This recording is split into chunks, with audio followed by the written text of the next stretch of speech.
Hi everybody, Scott here from the Introvert Power Channel. In this video, I'm going to talk about the INFJ Door Slam reopened.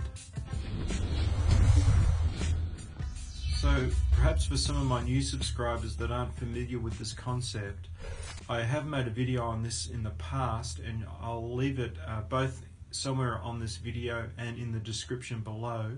Feel free to go and check out that video and then come back to this video. Just to quickly recap that video, I essentially was talking about a cable representing like the connection between the INFJ and the other person, and that the INFJ very much notices and knows that cable and is aware of when that cable is frayed and attempts to try to repair that cable.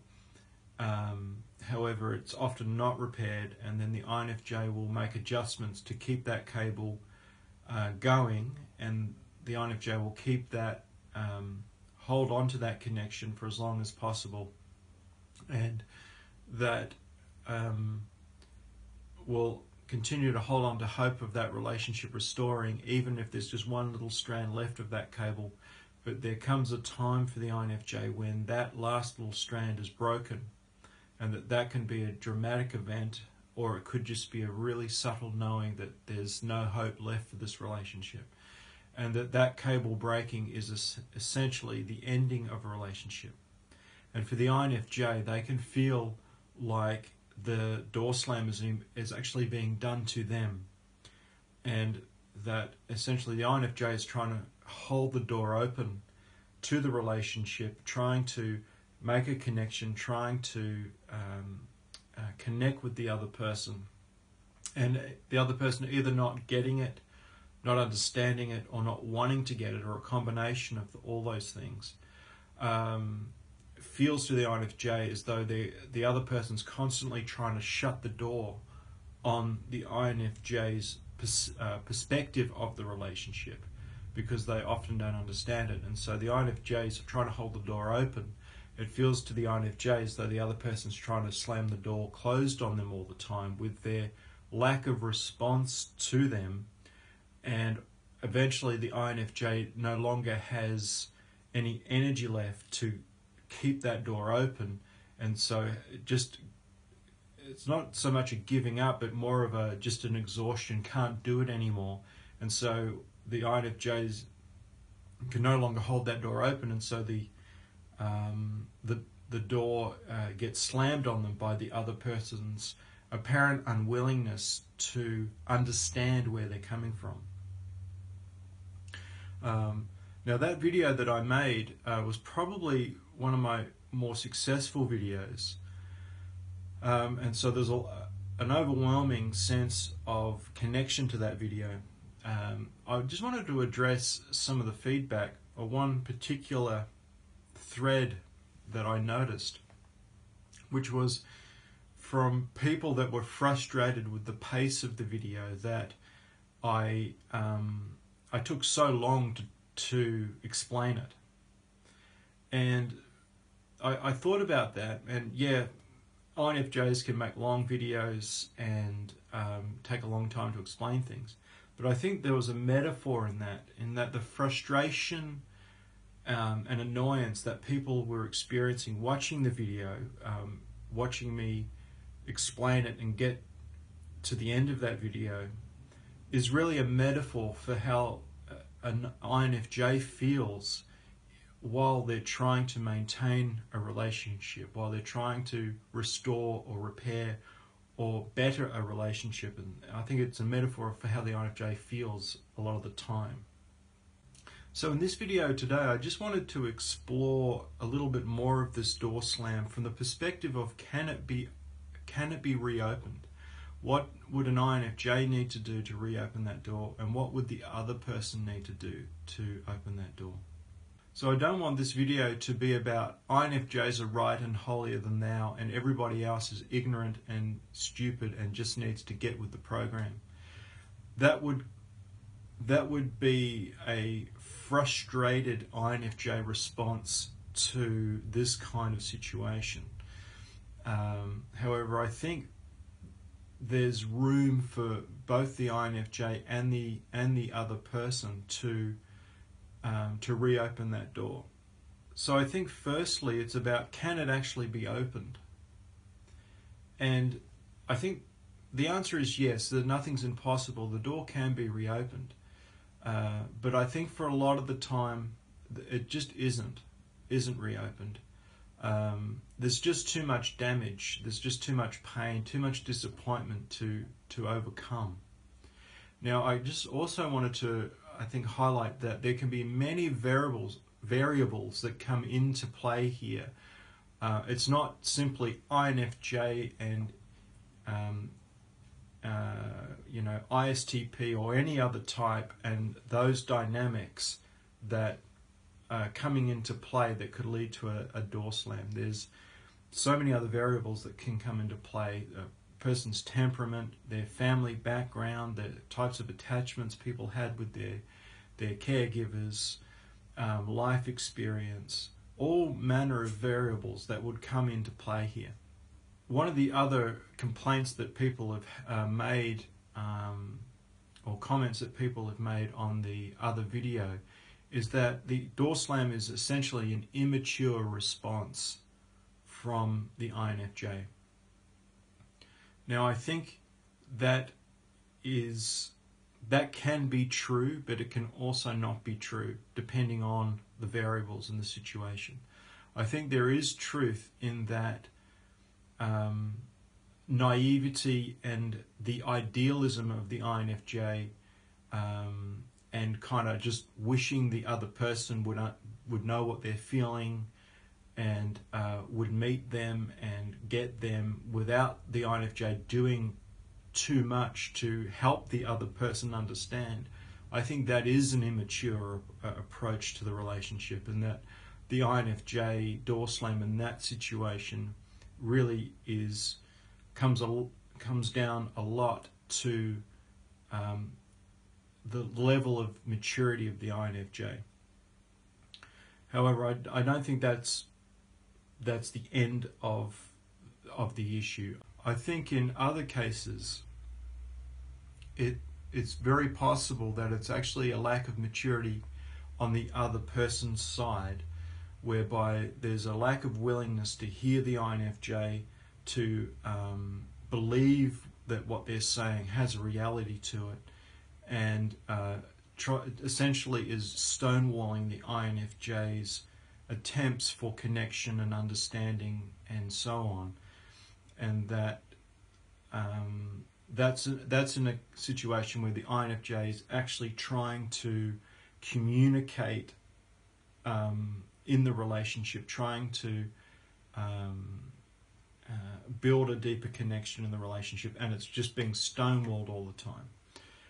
That would be a lack of maturity on the other person's side.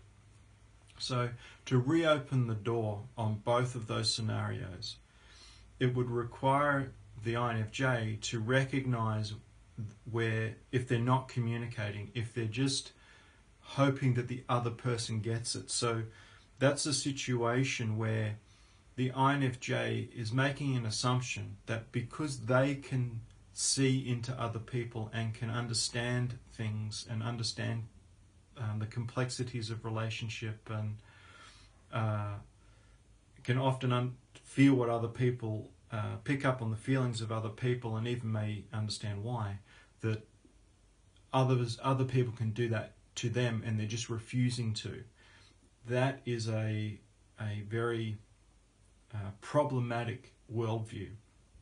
And the reality is that most people can't and don't have that kind of focus. And so for that INFJ, it's about acknowledging that and recognizing that one of the issues to reopening that door is their communication, is about them opening up and communicating to them actually what is going on for them, what are their needs and wants, how do they feel in the relationship when certain things happen, and so on. That could reopen the door. Other things for the INFJ to consider is whether there are other issues at play that are causing them to potentially be projecting in that relationship. If they had this goes into a whole lot of the other areas, but whether there was a broken relationship in childhood relationships, these sorts of things, whether that's being projected in their adult relationship, in a sense they're projecting their father issue or mother issue, if you like, onto the other person and living that out to a disappointment, like reliving that relationship through the adult relationship, only to be disappointed again.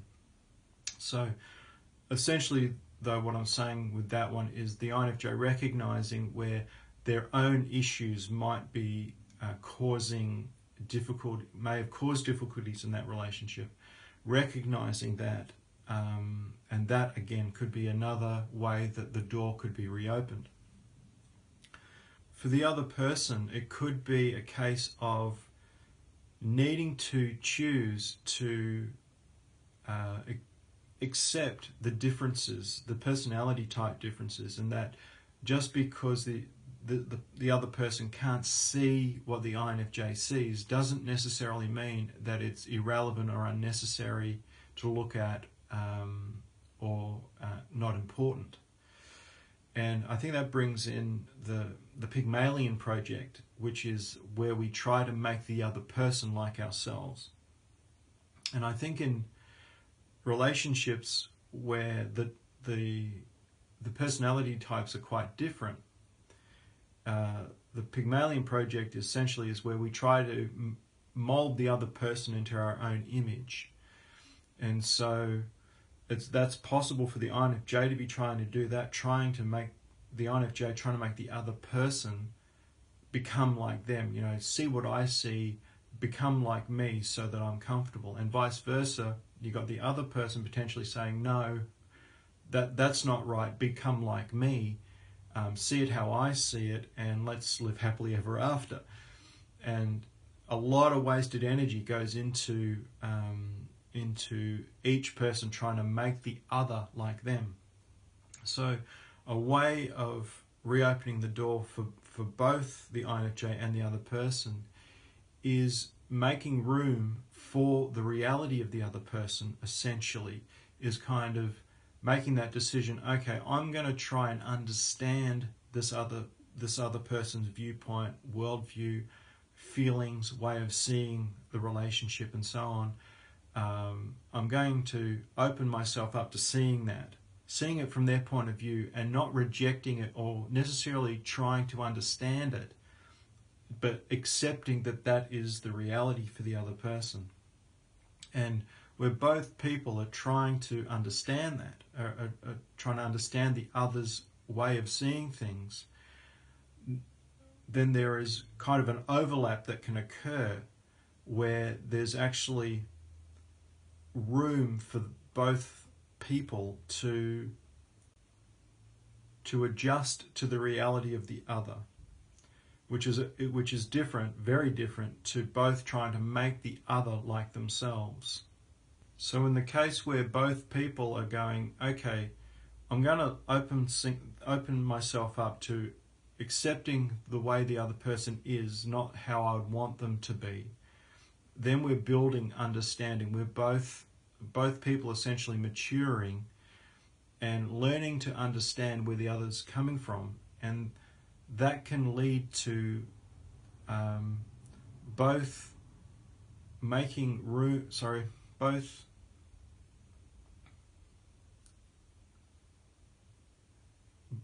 people feeling understood for a start, because a lot of the problem is both people trying to be understood without understanding the other person. So when there's an agreement to hear each other's way of seeing the relationship and not rejecting the way both people accepting the way the other sees the relationship, then there can be a connection through that understanding. And that is another way that the relationship could be restored. Unfortunately, I think the reality is that by the time a door slam type situation has happened, either one or both have run out of puff, given up on the ability for the relationship to be restored. It's kind of beyond that point of no return for a lot of people. And so kind of getting both of them back into the room is probably the hardest part. Not impossible, it really depends on a lot of the other variables, but it's possible for the door to be reopened if some of the things that I'm highlighting in this video were to occur. Probably one of the most powerful things that could happen to reopen a door slam is for the other person to show interest in the INFJ's world, their inner world, the way they see things. So just choosing to be curious about the INFJ will just neon lights shine on the inside of the INFJ.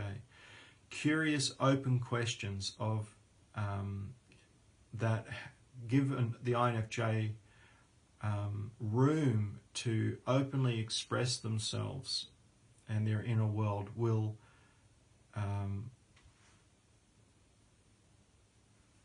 be a very powerful signal, to the INFJ that you are serious about the relationship. So open questions like, what's happening for you? What's going on in your world at the moment? How do you feel about the relationship? What do you see we could do better in the relationship? These more open questions that enable the INFJ to give their own unique answer to, rather than sort of closed questions like, are you happy with the relationship? Aren't we going well? Did you have a good day? These more yes or no closed questions are not they're like base level communication questions for the INFJ. They're not unhelpful or annoying for the INFJ, but it needs to be like the precursor for something deeper. Those more open questions help the INFJ to express themselves and will feel connected to you by the very fact that you ask those questions. Those more open questions. And just to use the cable analogy, if both are able to accept the differences, essentially then we've got a cable that has two different elements to it. The INFJ cable, essentially, you could say, is like all the little wires in the center, and when we've got both actually understanding each other's different ways of seeing the relationship, the covering, if you like, over the wiring, that sort of insulation covering over the wiring, is the other person. And when you've got that kind of cable, it's a lot more durable to breaking, to wear and tear and water damage and these sorts of things. Outside elements that would seek to break a cable is much better insulated when it's got that insulation over the top of it. So I sort of see that as a helpful metaphor. When both the INFJ and the other person are seeking to understand the other's point of view, you've got a complete cable. You've got the inner wires that connect the INFJ to the other person. So in a sense, I see that as almost like the INFJ towards the other. And then you've got the insulation that goes over that cable to protect it from damage. And that enables that connection between the INFJ and the other person to that sort of cable is very much harder to break.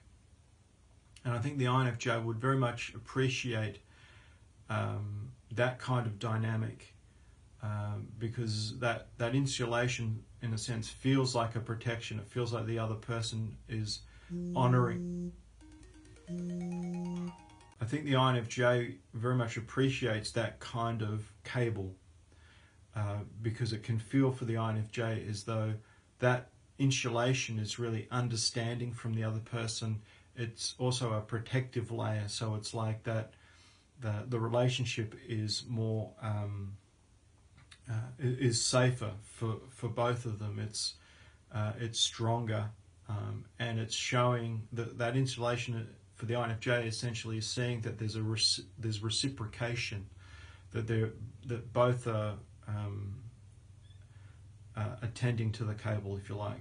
It's not to say that the other person wasn't trying to tend to the relationship before a door slam,